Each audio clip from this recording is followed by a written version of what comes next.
తెలియచేస్తూ ఉన్నాను. మనం 2 తిమోతి పత్రిక 3వ అధ్యాయం 16వ వచనం చూడగలిగితే, దైవజనుడు సన్నద్ధుడై ప్రతి సత్కార్యమునకు పూర్ణముగా సిద్ధపడి ఉన్నట్లు దైవావేశము వలన కలిగిన ప్రతి లేఖనము ఉపదేశించుటకును, ఖండించుటకును, తప్పుదిద్దుటకును, నీతి అందు శిక్ష చేయుటకును ప్రయోజనకరమై ఉన్నది. మనం దైవావేశము వలన కలిగిన ప్రతి లేఖనము లేక ప్రతి లేఖనము దైవావేశము వలన కలిగినది అనే మాటను పరిశీలన చేస్తే, అసలు దైవావేశము అనగా ఏంటో మనం పరిశీలన చేద్దాం. మనం దైవావేశము వలన ప్రతి లేఖనం అంటే బైబిల్ గ్రంథంలో ప్రతి మాట దైవావేశము వలన కలిగింది అని రాయబడింది. మనం దేవుని ఆత్మ ద్వారా ప్రస్తుతం కూడా సంఘంలో ఉన్న వ్యక్తులలో కొన్ని గుణాలు కలుగుతూ ఉన్నాయి. మనం గలతీ పత్రిక 5వ అధ్యాయం 22వ వచనాన్ని మనం చూడగలిగితే, ఆత్మ వలన కొంచెం మంది దేవుని గుణగణాలను కలిగి ఉంటున్నారు. ప్రేమ, సంతోషము, సమాధానము, దీర్ఘశాంతము, దయాళుత్వం, మంచితనం, ఆశా నిగ్రహం, ఇలాంటి గుణాలను అనేకమైనవి కలిగి ఉంటూ ఉన్నారు. కేవలం నూతన నిబంధనలో ఉన్న సంఘంలోనే ఇలాంటి దైవికమైన గుణాలు కలిగి ఉండడం కాదు, కానీ పాత నిబంధనలో కూడా దేవుని ఆత్మ ద్వారా కొంచెం మంది జ్ఞానాన్ని పొందుకున్నారు. మనం యోబు గ్రంథం 32వ అధ్యాయం 8వ వచనం చూస్తే, సర్వశక్తుడగు వాని ఊపిరి నరునికి వివేచన కలిగిస్తుంది అని రాయబడి. అంటే సర్వశక్తుని యొక్క ఊపిరి అనే మాటకి మనము పరిశుద్ధాత్మ దేవుడు అని గ్రహించాలి. అందుకనే నేల మట్టితో నరుణ్ణి నిర్మాణం చేసి వాని నాసికా రంధ్రముల గుండా అని జీవవాయువును ఊదినప్పుడు నరుడు జీవాత్మాయనని రాయబడింది. అంటే ఆ మట్టి బొమ్మలోనికి దేవుని ఆత్మ ప్రవేశించిన వెంటనే నరుడుగా మట్టి బొమ్మ నరునిగా మార్పు చెందింది. అందుకనే యేసయ్య కూడా శిష్యుల మీద ఊది పరిశుద్ధాత్మను పొందుడి అన్నాడు. అంటే సర్వశక్తుని ఊపిరి అనగా పరిశుద్ధాత్మ ద్వారా నరునికి వివేచన కలుగుతుంది. మనం 1 రాజుల గ్రంథం 3వ అధ్యాయం 28వ వచనంలో సొలొమోను తీర్చిన తీర్పును బట్టి అక్కడ ఆ తీర్పు వినినటువంటి ప్రజలు రాజు న్యాయము తీర్చుటలో దైవ జ్ఞానము పొందినవాడు అని వారు గుర్తించి ఆయనకు భయపడ్డారు. ఇక పాత నిబంధనలో దేవుని ఆత్మ ద్వారా కొంచెం మంది ధైర్యవంతులుగా మార్చబడ్డారు.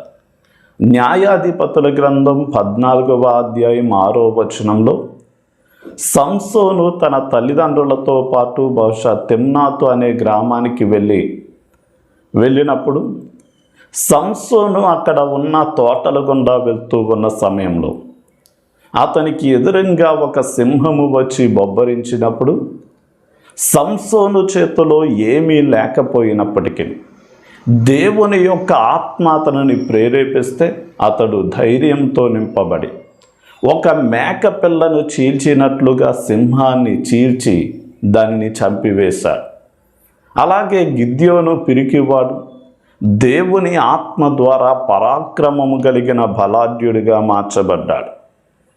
ఇంకా మనం పాత నిబంధనలో దేవుని యొక్క ఆత్మ మనిషికి పశ్చాత్తాపము కలిగించింది అని మనం కీర్తనల గ్రంథం 51వ కీర్తన 10వ వచనంలో దావీదు తాను చేసిన పాపమును బట్టి పశ్చాత్తాపపడుతూ, దేవా నాలో శుద్ధ హృదయము కలగచేయము, నాలో నూతన మనస్సును పుట్టించుము, నీ సన్నిధిలోండి నన్ను త్రోసివేయవద్దు, అంత మాత్రమే కాదు నాలో ఉండి నీ ఆత్మను తీసివేయవద్దు అని పశ్చాత్తాపపడి ప్రార్థించినట్లుగా మనం చూడగలం.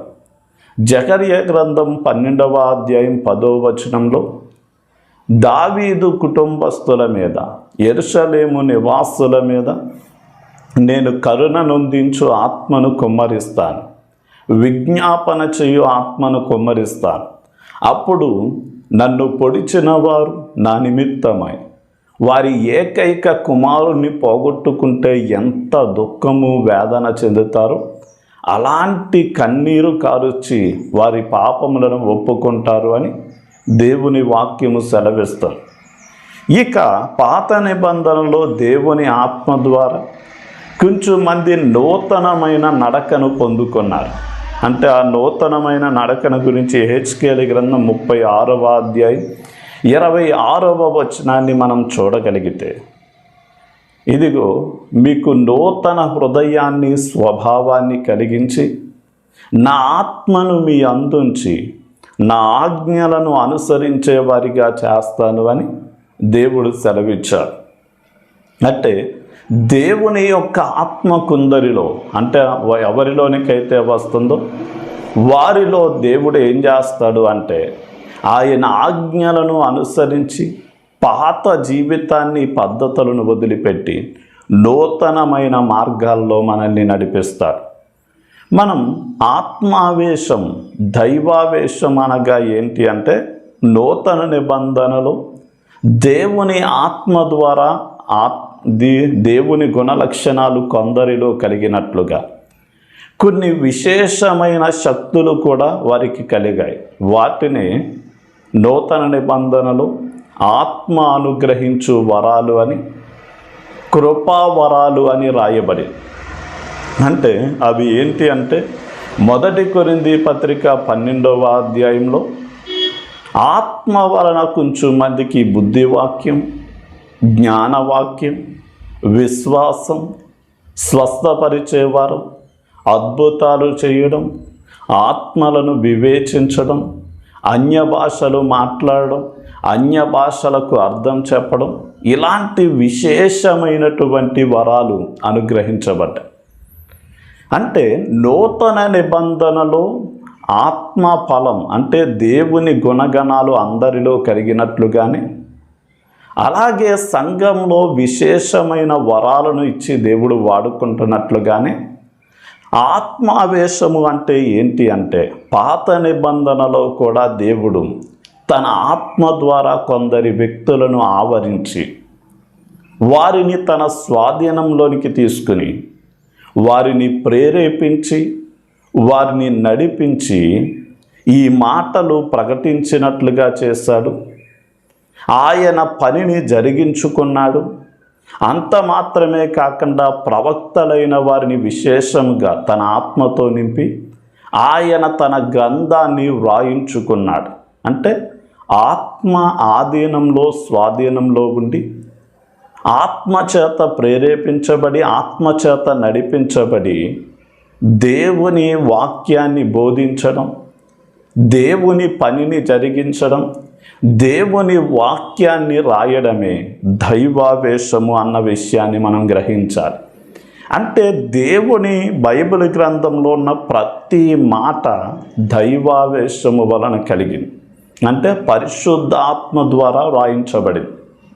అందుకని మనం ఉత్తరాలు రాసే సమయంలో మా కుటుంబమే మా పెద్దక్కకి ఉత్తరాలు రాసేది. మా అమ్మగారు, ఇదిగో పలానా వెంకటలక్ష్మి గారికి మీ తల్లి నిన్ను ప్రేమించి వ్రాయినదేమనగా మేమంతా క్షేమం, నీవు క్షేమంగా ఉన్నావని తలస్తున్నాను అని ఉత్తరాన్ని ప్రారంభించేవారు. ఆ ఉత్తరం చదువుకున్న మా అక్కగారు కూడా మా అమ్మకి వ్రాయడం రాదు కదా, ఇది ఎవరో రాశారు అన్నట్లుగా కాదు, కానీ మా అమ్మే రాసింది అని చదువుకుని అర్థం చేసుకుని మరలా ప్రతిగా ఇంకో ఉత్తరాన్ని రాసేవారు.